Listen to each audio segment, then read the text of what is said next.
আসসালামু আলাইকুম, আশা করি সবাই ভালো আছেন। অল্প পরিমাণ ডাইল আসলে আর মুরগির মাংস রানছিলাম, যে এটা দিয়ে বইয়ে পড়লাম দুপুরের খাবার দাবার খাইতে। আর খাবার দাবার শেষ করে আস্তে আস্তে রেডি হওয়া শুরু করলাম, ডিউটিতে যাইতে হইবে। প্রথমে প্যান্ট শার্ট পরে রেডি হইলাম, এরপর মাথাটা তাসুরিয়া বাইরে বেরিয়ে জোতা পাই দিতেছিলাম। এর ভিত্তিতে এই মেসেজ আই পড়ছে আজকেরও বৃষ্টি হওয়ার সম্ভাবনা আছে। বাইরে বেরিয়ে দেখি মাশাল্লাহ বাতাস হইতেছে প্রচুর পরিমাণে, বাতাসের লাগে ধুলো উঠতেছে, যার জন্য চৌকি মেলা যাইতেছে না। তাড়াতাড়ি করে উঠে বই পড়লাম গাড়িতে, আর সোজা চলে এলাম ডিউটিতে। অফিসের দিকে আবার সময় দেখেছেন বৃষ্টি অলরেডি গায়ের উপরে পড়তে আছে। যাই হোক, কাজের গোড়ায় গিয়ে প্রথমে বয় দিলাম খাওয়ার জন্য পানি, এরপর চার জন্য পানি বয় দিয়ে চলে গেলাম কাপ ঠিক করতে হইবে। চার জন্য কাপগুলো যে দেই এর বান্ডিল এক এক দিনে অর্ধেক অর্ধেক শেষ হয়ে যায়, তো 2 দিনে 2 বান্ডিলের অর্ধেক অর্ধেক শেষ হয়ে গেছে। এটার 2 বান্ডিল মিলিয়ে সুন্দর মতো 1 বান্ডিল বানাই ফেলাইলাম। প্রতিদিন আবার রাস্তা কাপের বান্ডিল দেওয়া লাগে, নাইলে দেখতে ভালো চিনে না। যাই হোক, কাপগুলো ঠিকঠাক করে এবার শুরু করলাম ফ্লেক্স গুলো দেওয়ার কাজ। এরপর গাওয়ার ফ্লেক্সের ভিতরে হেল দিয়ে দিলাম, হেল মানে এলাইচির গুঁড়া, এটা দেওয়া ভুলে যাই প্রায় ভাগেই। আর এই জিনিসটা না দিলে গাওয়ার আর কোনো স্বাদ লাগে না, যার জন্য জিনিসটা আগেই দিয়ে দিলাম। আর এদিকে গাওয়ার পানিও দিয়ে আই পড়ছে, তাড়াতাড়ি করে গাওয়া দিয়ে দিলাম ভিতরে। এরপর চার জন্য লিপটন কয়টা গুছাই রেডি করতে আসলাম। এদিকে চার পানিও দেখি গরম হয়ে গেছে, তাড়াতাড়ি করে লিপটন কয়টা ভিতরে দিয়ে দিলাম। চা বানাইতে কোনো ভেজাল নাই, খালি গরম পানি ভিতরে লিপটন আর চিনি দিয়ে দিলি শেষ হয়ে যায়। কিন্তু গাওয়া বানাইতে একটু ভেজাল আছে, এটা পরিমাণ মতো জাল দেওয়া লাগে, আর ভিতরে আবার কয়েকটা জিনিস পরিমাণ মতো দেওয়া লাগে, বেশি কম হয়ে গেলে কোনো স্বাদই হয় না।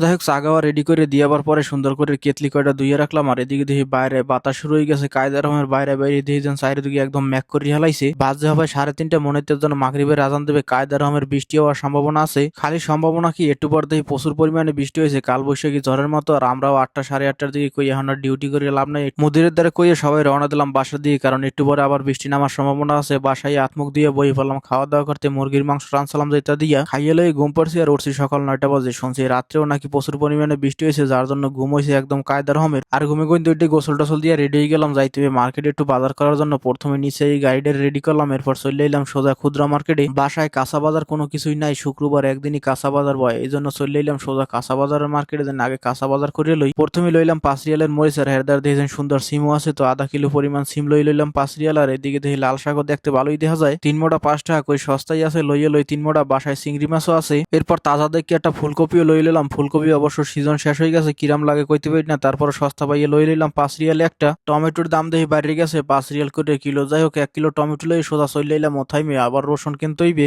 রসুন দেখি 5 রিয়ালে 5 পিস প্যাকেট করা। আর এদিকে দেখি 9 রিয়াল করে কিলো, এগুলো আবার নতুন রসুন, কই নতুন হোক আর পুরানো হোক, রসুন তো রসুনই। এই জায়গায় দিয়ে আধা কিলোর মতো লই 4 রিয়ালের রসুন লইয়ে সোজা চলে আইলাম বাসায় আস্তে আস্তে সবকিছু প্যাকেট করলাম আলাদা আলাদা ভাবে, কারণ ফ্রিজের ভিতরে রাখতে হবে, সবগুলো তো একলগে খাওয়া যাবে না। আর আজকেও আবার আগের বারের মতো 2 পিস বিটরুট লইছি, আগের বার ভাজি করে খাইছিলাম, খাইতে ভালোই লাগছিলে। যাই হোক, সবকিছু আলাদা আলাদা প্যাকেট করে সুন্দর মতো ফ্রিজের ভিতরে সাজাই রেখেলাম। এদিক দিয়ে জুমার নামাজের সময় গেছে, তাড়াতাড়ি করে রেডি হইলাম নামাজ পড়তে যাওয়ার জন্য। আবার সময় দেখি 2 দিন তোমার যে বৃষ্টি হয়েছে, বৃষ্টির কারণে রাস্তার ভিতরে যে ফুল গাছগুলো আছে এর ফুলগুলো চমৎকার ভাবে ফুটছে।